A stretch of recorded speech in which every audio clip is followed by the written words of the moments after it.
Hello everyone, and welcome to my Bold and Beautiful Today channel. Finn invites Bridget to the Cliff House after Steffy leaves LA with the kids. Does Dr. Finn need to get a little dirty? John Finn Finnegan is a little too meticulous. Is it appropriate for Steffy Forrester's hubby to become a little dirty? Can Finn really be that good? Finnegan, John has always been heroic. Since Finn arrived in town, he has been Steffy's hero and a devoted friend. Ironically, Finn is the most upright and sensible member of his family. To be honest, Finn's adoptive mother has a tendency to smuggle patients out of the hospital and bring them home to recover.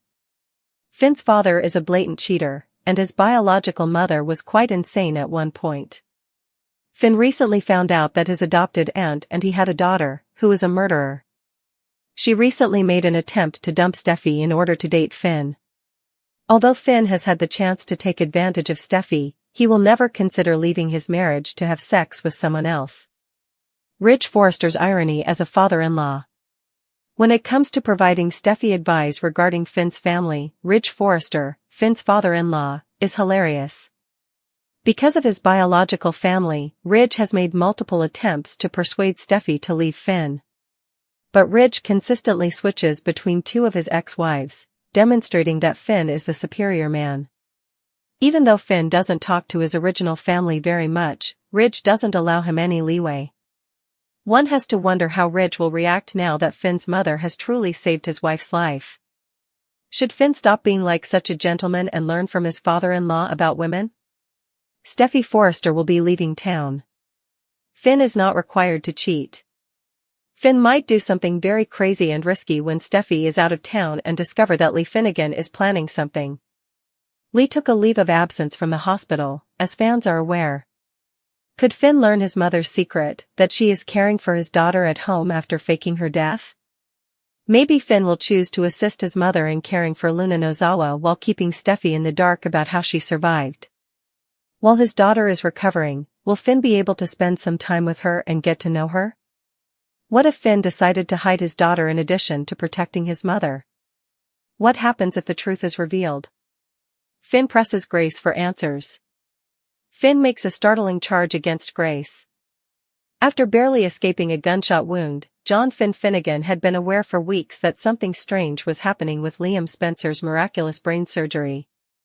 After 2 surgeries in a 24-hour span, Liam's vitals appeared way too good, and the scans were way too quick and clean. Finn discovered that there was more going on than first appeared when he examined Liam's wound. How could what appeared to be a small scrape on the back of Liam's head be used to remove a tumor like that?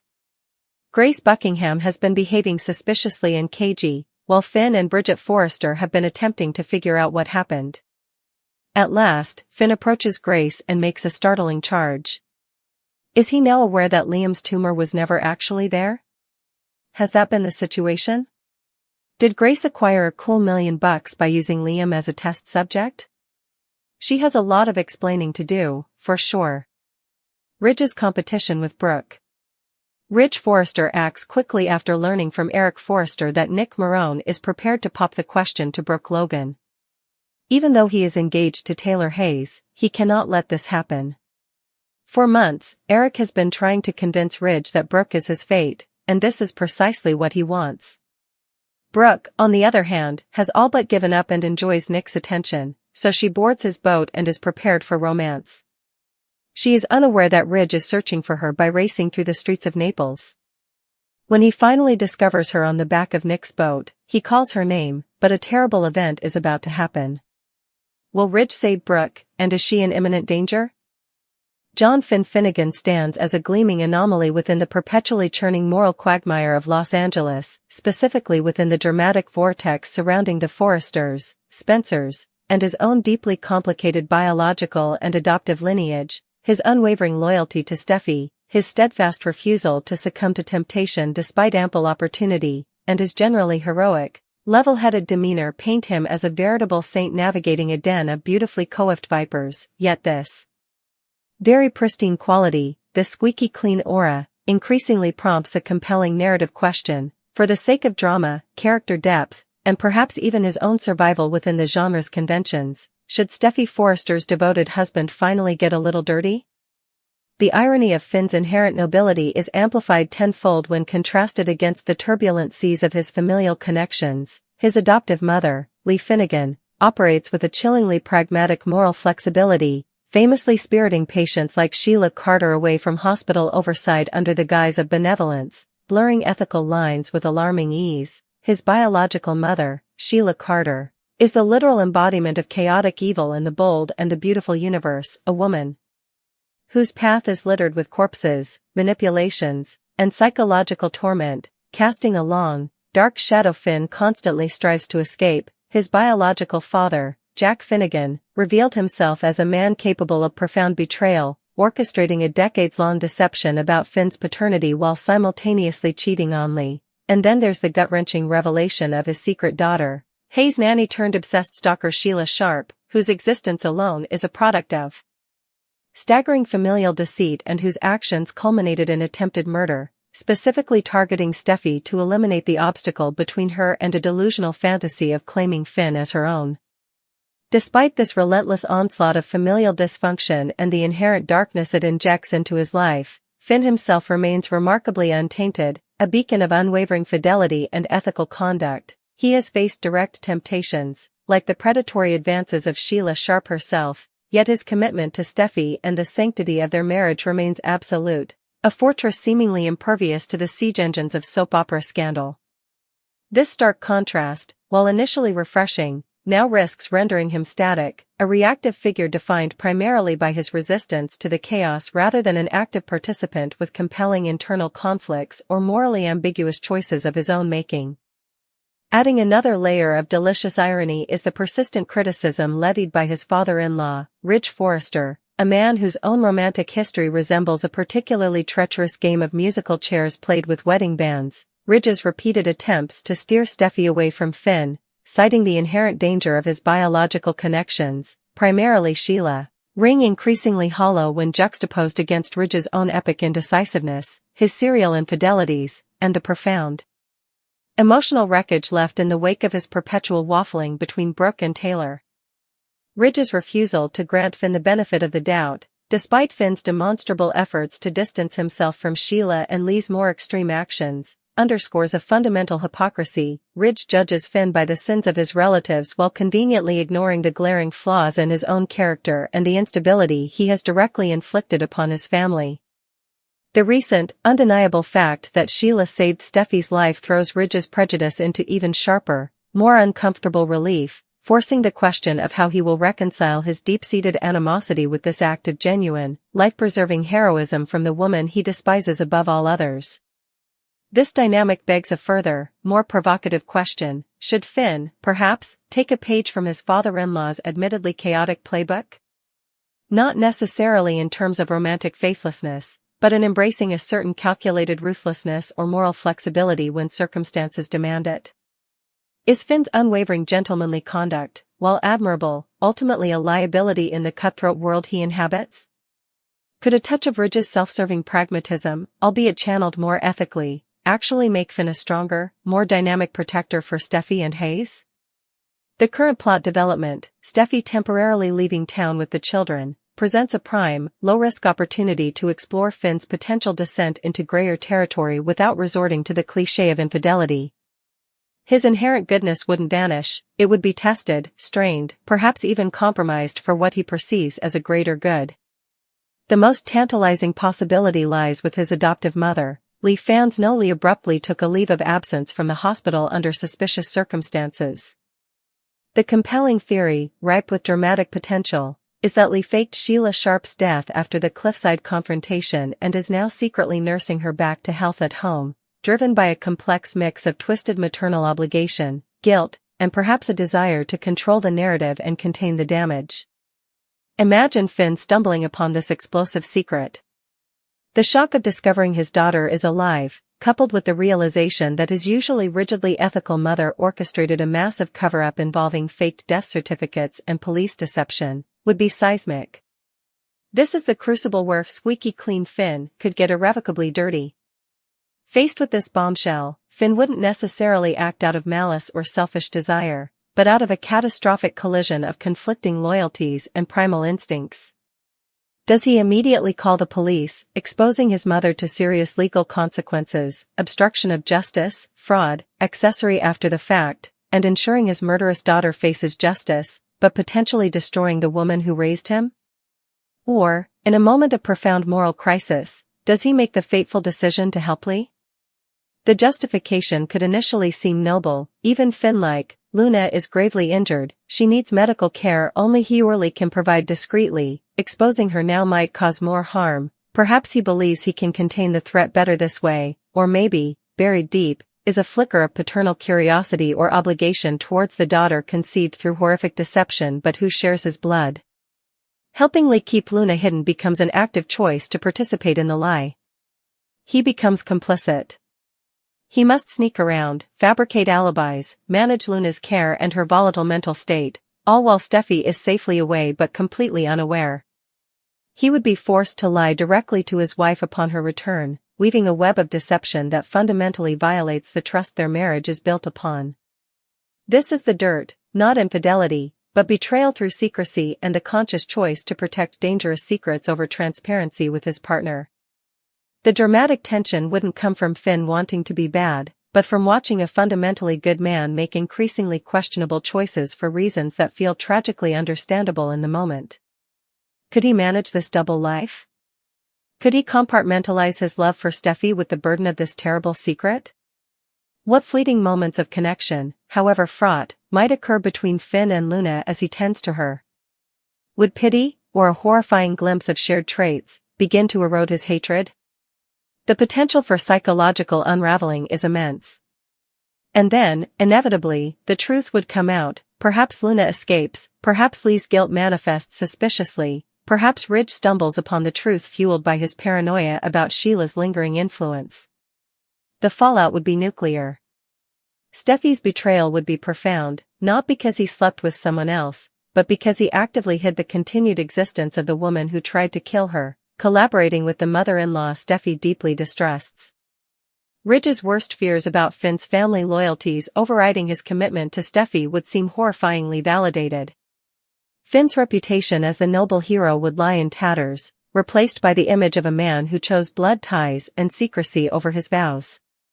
He would be forced to confront the consequences of his choice, the damage inflicted on his marriage, and the fundamental question: did protecting Lee and managing Luna in the shadows actually make things better, or did it merely postpone and ultimately magnify the inevitable catastrophe? This path wouldn't destroy Finn's core integrity, it would challenge it in the most profound way, forcing him to navigate the murky waters of impossible choices, familial obligation, and the corrosive nature of lies. It would make him infinitely more complex, more relatable in his struggle, and generate the kind of high-stakes, character-driven drama that defines the best soap opera storytelling. While his inherent goodness is a cornerstone, allowing Finn to finally get a little dirty, not through villainy, but through the heartbreaking compromises forced upon him by his impossible family and his own conflicted heart, might be the necessary crucible to transform him from a static paragon into a truly dynamic, compelling, and tragically human hero for the long haul. The shine of the squeaky clean doctor might dull, but the resulting character would possess a depth and resonance far more captivating. John Finn Finnegan cornered Dr. Grace Buckingham outside the neurology department's restricted access wing. For weeks, the anomaly of Liam Spencer's miraculous recovery had gnawed at him, a dissonant note in the symphony of medical certainty. Surviving a gunshot wound was one thing, Finn had witnessed resilience before. But the subsequent, almost fantastical, eradication of a supposedly massive, life-threatening brain tumor within a dizzying 24 hours, leaving behind scans that looked unnervingly pristine and vital signs that hummed with improbable vigor? That defied every principle Finn held sacred. He and Bridget Forrester had dissected timelines, pored over the scant records Grace permitted access to, their shared concern deepening into shared dread with every evasive answer Grace provided, every time her practiced calm slipped to reveal a flicker of something guarded, almost furtive, beneath her professional veneer. The final, damning piece clicked into place just hours ago, the minuscule, almost laughably neat incision site on the back of Liam's head. It wasn't just clean healing, it was physically inadequate. It was impossible. The surgical access required for the tumor described wouldn't leave a scar resembling a cat scratch, It would be a significant entry point, a testament to the battle waged within the skull. This wasn't medicine, it was sleight of hand. Grace turned, her expression a mask of composed inquiry, but Finn saw the subtle tightening around her eyes, the slight recoil in her posture. Finn? Is there a problem with Liam's latest readings? Her voice was smooth, too smooth, the practiced cadence of someone anticipating an attack. Cut the act, Grace, Finn stated, his voice low but vibrating with an intensity that stripped the corridor of its clinical detachment. He stepped closer, invading her personal space, forcing her to look up into eyes blazing with a mixture of professional outrage and profound personal betrayal. We both know there's a massive problem, and it started long before today's vitals. It started with a tumor that apparently vanished into thin air with surgical precision that borders on the miraculous. Too miraculous. Grace attempted a dismissive wave, a flicker of irritation replacing the calm. Liam's recovery is remarkable, I grant you. A testament to his constitution and, perhaps, a little surgical skill. She offered a thin smile that didn't reach her eyes. Remarkable? Finn scoffed, the sound harsh in the quiet hallway. Try impossible. Try scientifically, medically insane. 2 major surgeries within a day? Scans showing 0 residual trauma, 0 inflammation, 0 anything indicative of the trauma Liam should have endured? His vitals stabilizing faster than a patient recovering from a tonsillectomy? And then there's this. Finn's hand shot out, not touching her, but pointing accusatorily, his finger jabbing towards the general direction of Liam's room. The incision, Grace. That tiny, insignificant mark. You expect anyone with a shred of neurosurgical knowledge, to believe you extracted a tumor the size and complexity described through a keyhole that wouldn't suffice for a basic biopsy? What did you really do in that operating room? Grace's mask fractured. A muscle twitched in her jaw. Her gaze darted away, searching the empty corridor as if seeking escape or witnesses. The surgical approach was innovative. Minimally invasive techniques are advancing rapidly, Finn. You're letting your personal connection to Liam cloud your clinical judgment. Her defense sounded brittle, rehearsed. Don't you dare imply my concern for my friend compromises my medical integrity, Finn hissed, leaning in further, his voice dropping to a dangerous whisper. My judgment is based on cold, hard facts that scream fabrication. Your evasiveness, your refusal to share full operative notes, the way you've hovered over Liam like a guard dog keeping secrets, it all points to one horrifying conclusion. He paused, letting the suffocating silence build, watching the color drain slightly from Grace's face. Liam Spencer never had a brain tumor, did he, Grace? That entire diagnosis, it was a lie. Grace flinched as if physically struck. Her hand flew unconsciously to the stethoscope around her neck, gripping it like a lifeline. That's a preposterous accusation, Finn, she stammered, but the tremor in her voice betrayed her. The carefully constructed facade was crumbling under the weight of Finn's relentless logic and palpable fury. Preposterous? Finn countered, his voice rising now, echoing slightly off the tiled walls. Or is it the only explanation that fits the facts? Scans can be altered. Diagnoses can be manufactured. Especially, he added, his gaze piercing, when there's a significant financial incentive involved. A cool $1 million, wasn't it? Funding secured under the guise of pioneering treatment for a critical case? The accusation hung in the air, thick and toxic. Did you use Liam Spencer, a man fighting for his life after being shot, as your personal guinea pig?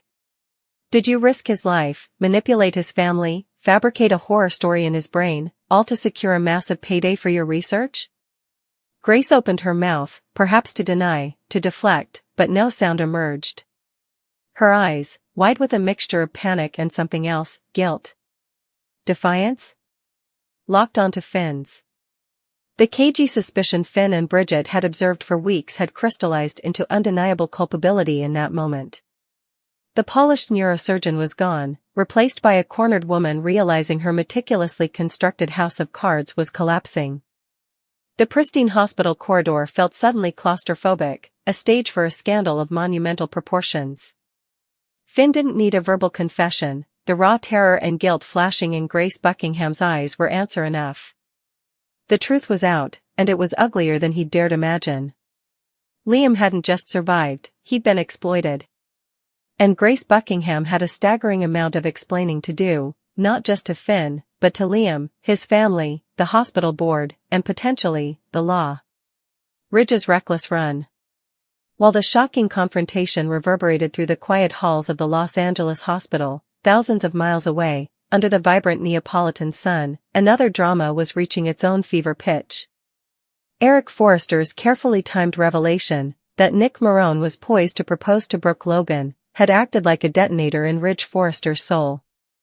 The news ripped through the haze of his current engagement to Taylor Hayes, an engagement that suddenly felt like a comfortable sweater he'd outgrown. Eric's months of subtle, and not so subtle, maneuvering, his unwavering belief that Brooke was Ridge's destiny, finally found fertile ground. Panic, pure and visceral, replaced complacency. The image of Brooke, his Brooke, accepting a ring from Nick Marone, was intolerable. Logic, commitment, the potential fallout, all were incinerated in the furnace of Ridge's sun.